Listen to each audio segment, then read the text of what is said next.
कानून के हाथ लंबे होते हैं, ये डायलॉग तो आपने फिल्मों में खूब सुना होगा, लेकिन आज की रिपोर्ट देखकर ऐसा लगता है जैसे कानून के हाथ खुद इन्हीं कुर्सियों पर बैठे हुए दिग्गजों के गिरेबान तक पहुंच ही नहीं पा रहे। सुप्रीम कोर्ट में एक ऐसा बॉम्ब फटा है जिसने देश की राजनीति की नींव हिला दी है। जिस संसद, पार्लियामेंट और विधानसभाओं में देश के लिए कायदे कानून बनाए जाते हैं, वहां बैठे हमारे माननीय MP MLA खुद कितने दागदार हैं वो समझने के लिए इतना जान लीजिए कि आधे से ज्यादा MP MLA पर क्रिमिनल केसेस चल रहे हैं। टोटल कितने केसेस हैं? रिपोर्ट के मुताबिक देश में 326 मेंबर्स ऑफ पार्लियामेंट यानी MPs के खिलाफ क्रिमिनल केसेस चल रहे हैं। क्रिमिनल केसेस समझते हैं ना।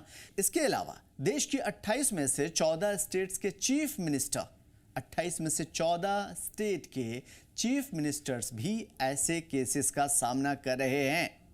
लोकसभा की क्या सिचुएशन है? लोकसभा के टोटल 543 मेंबर्स होते हैं। उनमें से 251 मेंबर्स ने ये एक्सेप्ट किया है, खुद कबूला है कि उनके खिलाफ क्रिमिनल केसेस चल रहे हैं।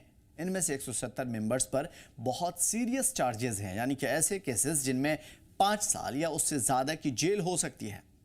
राज्यसभा और टोटल पेंडिंग केसेस कितने हैं? राज्यसभा के 233 में से 75 मेंबर पर केसेस, जिनमें से 40 केसेस काफ़ी सीरियस कैटेगरी के हैं।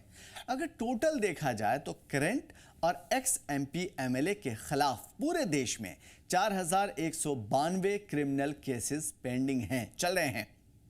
कोई इंप्रूवमेंट क्यों नहीं आई? सबसे हैरान करने वाली बात यह है कि सुप्रीम कोर्ट और हाई कोर्ट्स की स्ट्रिक्ट मॉनिटरिंग के बावजूद 2018 से लेकर के अब तक इन पेंडिंग केसेस की काउंट में, गिनती में कोई खास कमी नहीं आई। एक जाता है तो दूसरा आता है, एक केस खत्म होते हैं तो 4 ऐसे क्रिमिनल केसेस आ जाते हैं। जितने केसेस क्लोज होते हैं उतने ही नए केसेस रजिस्टर्ड होते हैं। टॉप लिस्ट सबसे ज्यादा केसेस वाले CMs।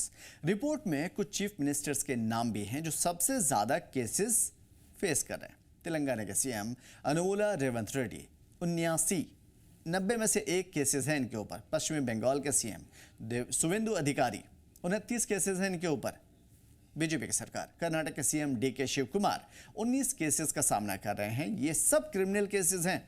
उत्तर प्रदेश, महाराष्ट्र, पश्चिमी बंगाल, बिहार, कर्नाटका, आंध्र प्रदेश, न जाने कितने नाम हैं। इन बड़े राज्यों में भी लगभग आधे से ज्यादा 50% MPs ऐसे हैं जिन पर क्रिमिनल केसेस चल रहे हैं। रियासतों का स्टेटस क्या है? दरअसल क्रिमिनल केसेस के मामले में रियासतों का स्टेटस अलग अलग है। जैसे केरल में 20 में से 19 MP पर केसेस हैं।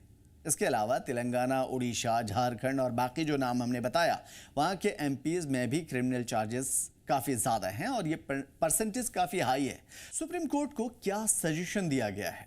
कोर्ट असिस्टेंट यानी कि MAS क्यूरी विजय हंसारिया ने सुप्रीम कोर्ट को सजेस्ट किया है कि सिर्फ MPs और MLA के केसेस सुनने के लिए अलग से स्पेशल कोर्ट्स बनाई जाएं।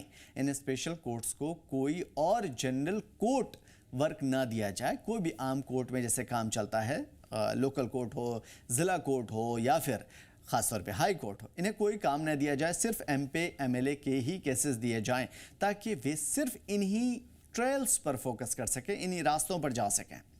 फास्ट डिवीज़न की अपील की गई है। हाई कोर्ट से कहा गया है कि वो इन केसेस पर मंथली मॉनिटरिंग भी करे, नज़र भी रखे, कोशिश करें कि चार्जशीट फ्रेम होने के 1 साल के अंदर ट्रायल कंप्लीट हो जाए।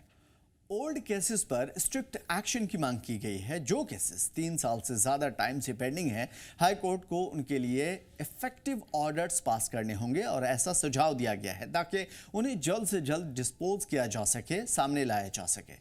इन रिपोर्ट्स का मेन गोल क्या है, मेन मकसद क्या है? दरअसल ये पूरी एक्सरसाइज इसलिए हो रही है ताकि पॉलिटिक्स से क्रिमिनल बैकग्राउंड वाले लोगों का इन्फ्लुएंस कम किया जा सके। जो केसेस बरसों से कोर्ट्स के अंदर चल रहे हैं या लटके हुए हैं, उनका फैसला हो ट्रांसपेरेंट तरीके से, यानी ट्रांसपेरेंसी आए, लोगों को मालूम तो चले कि आपके लीडर क्या हैं। फास्ट ट्रैक कोर्ट के अंदर इन तमाम तर मामलों की सुनवाई हो। और सच तो ये है कि इनमें बहुत से नाम तो ऐसे भी शामिल नहीं किए गए, या फिर इस लिस्ट में हमने जानबूझ करके बहुत सारे ऐसे नाम लिए ही नहीं, क्योंकि कई मुख्यमंत्री, कई सारे MPs, कई सारे ऐसे लीडर या फिर कह लीजिए कि CMs पावर में आते ही रुतबे के सहारे अपने नाम या फिर अपने खिलाफ चार्जशीट खुद उन्होंने ख़त्म करवा दिए और सिस्टम को मैनिपुलेट करने के लिए खुद को क्लीन चिट दे दी। आपको क्या लगता है? इस हवाले से हमें कमेंट बॉक्स में ज़रूर बताइए।